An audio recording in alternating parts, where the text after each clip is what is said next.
What is going on, everyone? Greatest Hits here. I'm back again with part two of the engine teardown. We're about almost done here. I'm probably going to take off the flex plate before doing this. Maybe not. I don't know.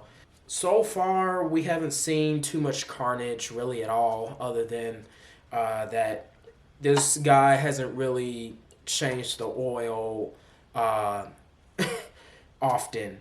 Um, Other than that, it's halfway decent. So let's get in here, tear it the rest of the way, and then once I get done with this, I'm gonna take it off to the machine shop this week, get it cleaned up, line honed, maybe bored if that's what it takes to get it running properly and the way that it's supposed to be. I don't want to bore it because then I might have to get slighter, bigger pistons and rings and all this kind of stuff.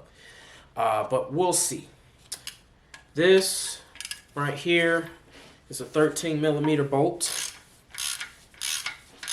Just take this loose.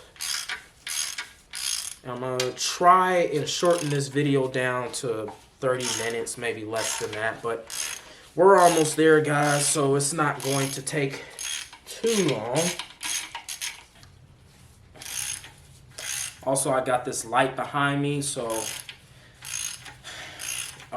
you guys should be able to see the engine pretty well.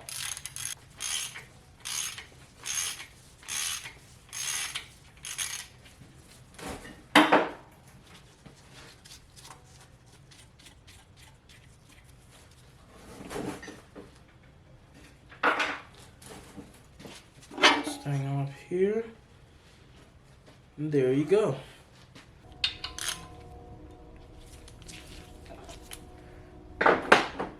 I'll put this tool back on because obviously the crankshaft and the flex plate are going to start turning, and that's a no-go because I got to take these bolts off. So hopefully, hang on.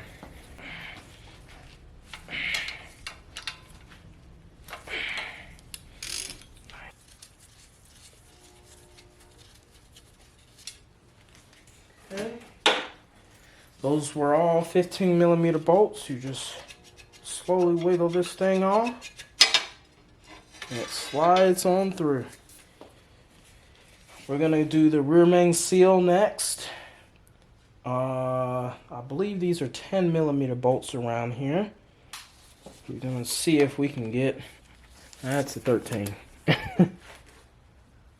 12 or a 13. Yeah.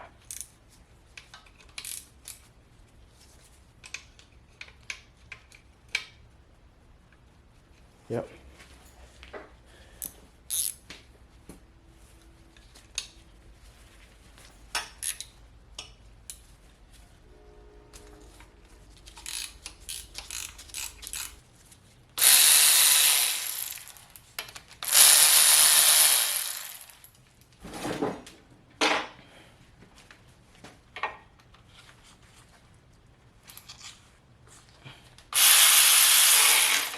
Finally off. Just wiggle it carefully and slide it up. We're gonna reuse this just like the front main seal. This is the rear main seal. I got a kit with the seal with it where you just press it on there and then you just kind of tap around it or whatever, and it fits flush. That's the gasket right here, and it's pretty hard to come off, honestly. That is sealed, which is a very good thing. So I'm just gonna be at work just cleaning everything off and getting everything back together. So yeah, that's the plan.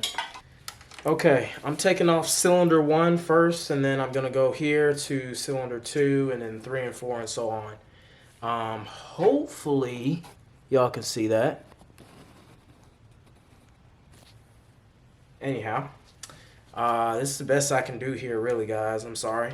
But we're just going to go ahead and take these bolts off with an 11 millimeter socket, apparently. Not a 10, not a 12, and 11. That's just kind of weird, but okay. Now, when you go and take these bolts off, make sure these caps are in the same position the way you took them out along with the piston, because you don't want to flip them over or exchange the bolts over. It's just the engine has a wear pattern once it's been assembled from the assembly at the shop, at GM basically, because this is what this is, a GM motor, and they have wear patterns and they break down within 500 to 1,500 miles, and then after that, the miles just keep climbing up, and those parts are used to wearing in that same spot. If you go and interchange different things and mix everything up, you're going to have premature failures in your engine parts, and it's just not going to be good. So, yeah. So, it is tight on here.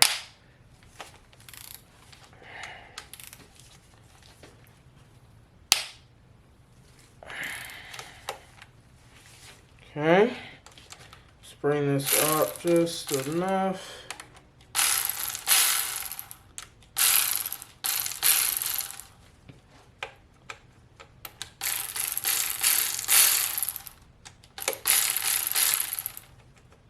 Okay.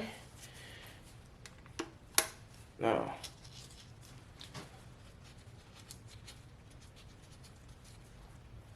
I would just loosen these all the way up, and then I'll get a flat tip screwdriver, the longest one I can find, and a maybe a breaker bar or something. Just don't hit it too hard and mess up your piston. So just a gentle tap. We're gonna go ahead and flip the engine sideways. That way it doesn't fall through the cylinder and hit the floor.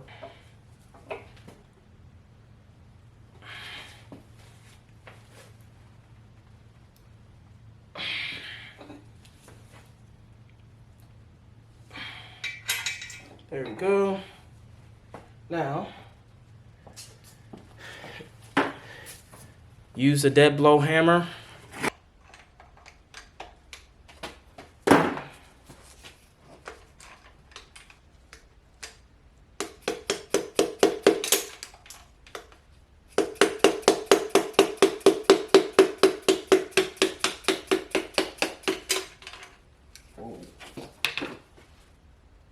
Scratch up the wall or something.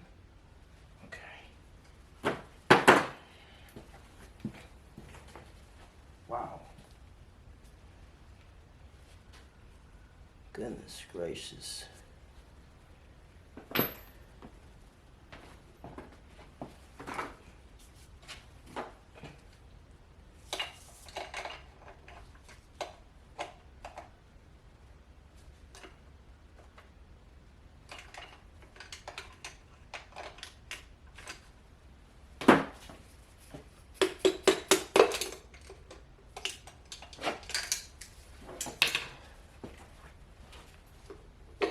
And that's it, guys. That's pretty much how to take out a piston. It took me a little minute, but there you go. Here's cylinder number 1. It's backwards, but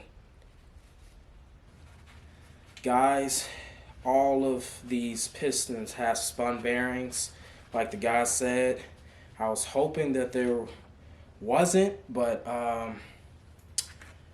yeah, they're pretty much, most of these have spun bearings in them. Cylinder 1 and 2 are the worst. Here is cylinder, what is cylinder this is? Here's cylinder 7. This is the, here it is right here. It's not too bad, but the rest of them are awful. They have a lot of scratch marks and everything like that. But this is number 7 rod cap here.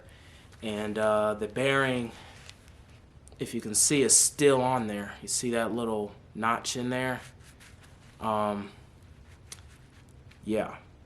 And those notches, those two notches here and there. Most of the other ones didn't have any bearings on them. They were just sticking onto the crank. And let me just show you some of these. Like, that one's bad there. Yeah, most of them look like that. I took a bunch of extensions and I hit on the back of the piston, not towards the wall, because I don't want to scratch the cylinder walls, because then they're going to have to bore it a little bit if I scratch the wall too deep. But this is what I'm using. Like I said, dead blow hammer. Just get back here and you hit it till it's about halfway out of there, and then you take your hands and just pull it the rest of the way. See how it's coming out?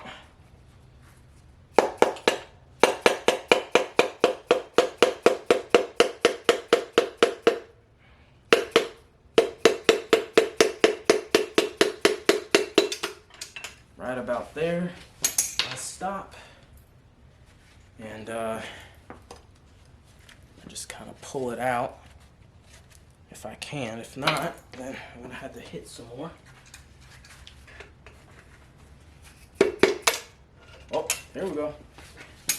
I was afraid this was gonna hit the ground, but these piston rod caps here go in one way, so you can't really get confused on which way they go. So yeah, they're all sitting in the bag over here, and I'm probably gonna take this to the machine shop and clean it or something, or maybe do it at work. I don't know yet, but there you go, guys. And this rod doesn't look bent. Most of them don't, so that is a good sign. But let me just show you guys the carnage here.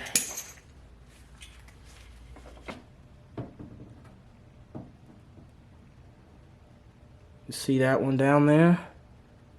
That just, if you can, that one down there has the most wear. Like, I don't know if they can fix that crank. I hope I don't have to get a new crank, but we'll see. Okay, guys, it's Saturday. We're gonna go ahead and take off these main cap bolts on the side first, and then I believe we're just gonna go in the on the outside, and then take the bolts off on the inside, on the main caps where it holds the crank together on the block.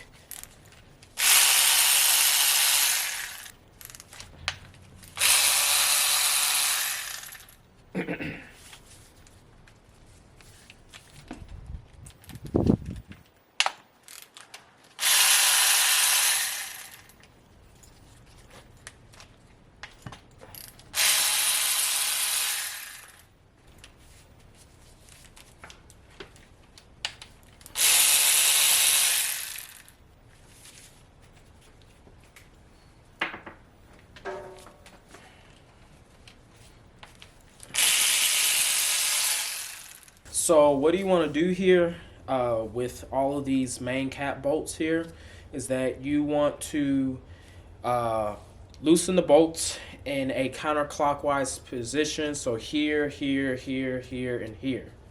You're going to stop in the right dead in the middle at the 3 right here. They're all stamped 1, 2, 3, 4, 5 main caps. And they go back in the exact same position they were when I took them out. So like I said, counterclock position, just like the cylinder head bolts that I did earlier, or really a week ago. And once we have all of those off, you can go ahead and take the crank out, and then go ahead and take the crank journal bearings is what they're called off of the block, and then you can put these caps right back on here once you're done. Just snug them up. There's no pattern in putting the bolts back together because it's going to the machine shop. That way they can measure the cam, the crank bore, and put the new cam bearings in there. So yeah.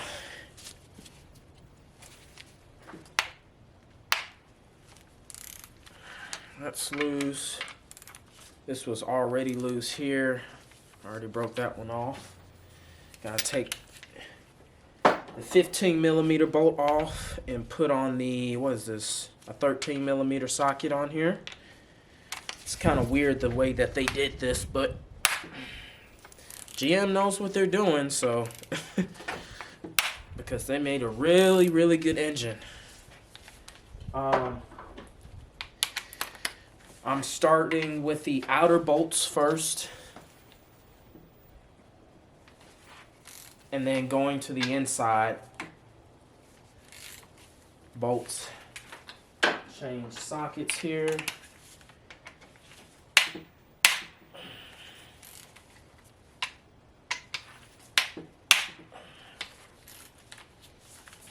Okay.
Okay.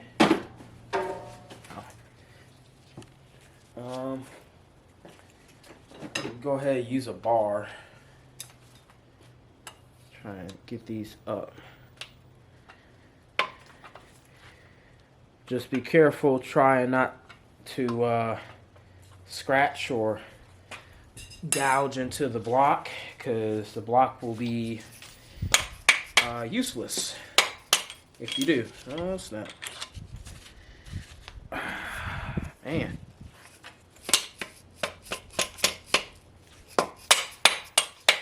Come on now.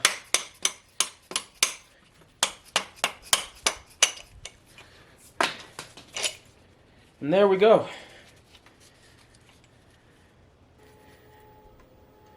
Just gonna be careful here.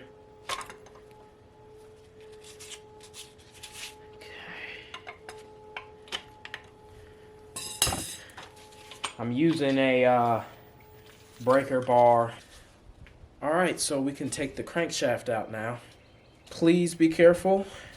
Bring it straight out, not crooked or anything like that, because you can gall into these mains over here on the block.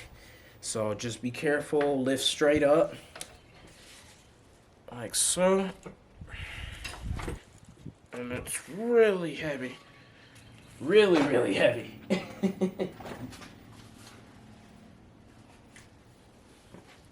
There you go. Lay this crankshaft down here.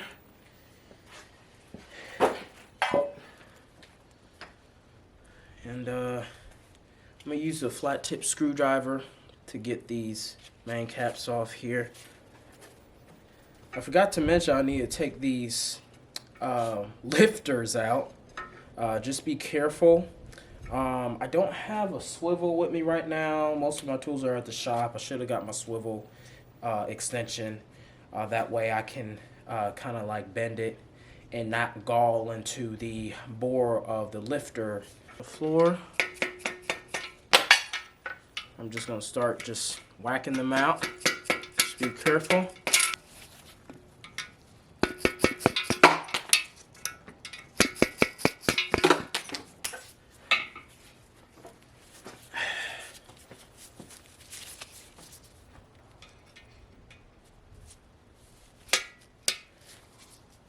Take a flat tip screwdriver, just be careful.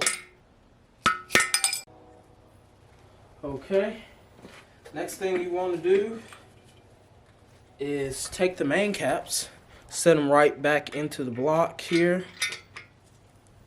They're not going to sit all the way down. You're going to have to use a dead blow hammer again to center them.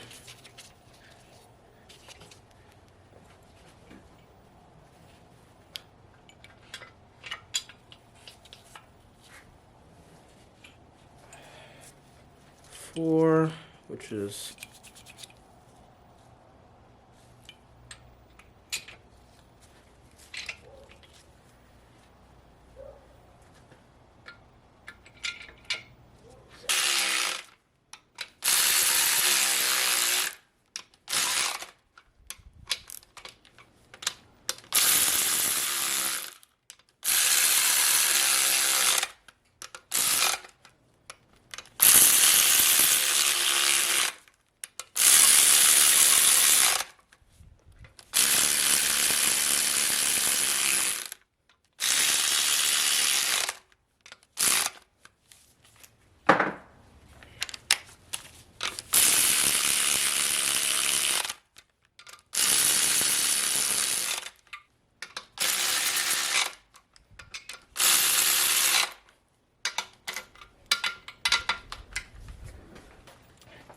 that is it for the assembly. I actually forgot to take off the crank sensor. I believe that's a 10mm or 8mm bolt. So make sure you get everything off of that too, and whatever else that's on this block, just take it all off. That way the machine shop doesn't have to, and easier to clean, and well, not necessarily easier to clean, but just to make sure that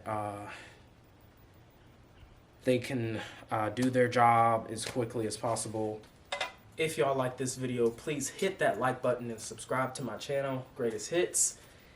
Like I said, guys, that's it. I'm going to send this off to the machine shop sometime next week. And the machine shop told me it's $250 to line and clean it and hone it. I don't know about boring. They may have to bore this, but we'll see. When I take the block to the machine shop, I'm going to show you guys some of that footage and stuff like that. So like and subscribe to my channel. Greatest Hits, out. What's up, guys? So I finally got the engine block in the CRV. This is my daily driver here. Finally, I got something I can daily around instead of just driving the Firebird and, you know, basically you know, stuff like that. But anyhow, I got it covered up here. It's still, you know, the floor's still kind of dirty, but I wanted to cover it up. My camera's about to die, so let me do this quick. I'm going to replace these dials here that align the cylinder head to the block. There's two dials on the bottom on each side of the block, and then there's the top dials that go on the top of the cylinder head that go somewhere up here. So I believe it's here. I can't remember. Anyhow, the back of the block here, you have this little plastic pin here that controls where the oil goes and everything. So I'm going to take that out and replace it for an upgraded one. Because if you don't have this, or it fails and it breaks, then you won't have any oil pressure. So yeah, I got a new crankshaft because my old crankshaft is ruined. I can't reuse it, like I said before. It's sitting up front, and then I got Gen 4 rods and pistons.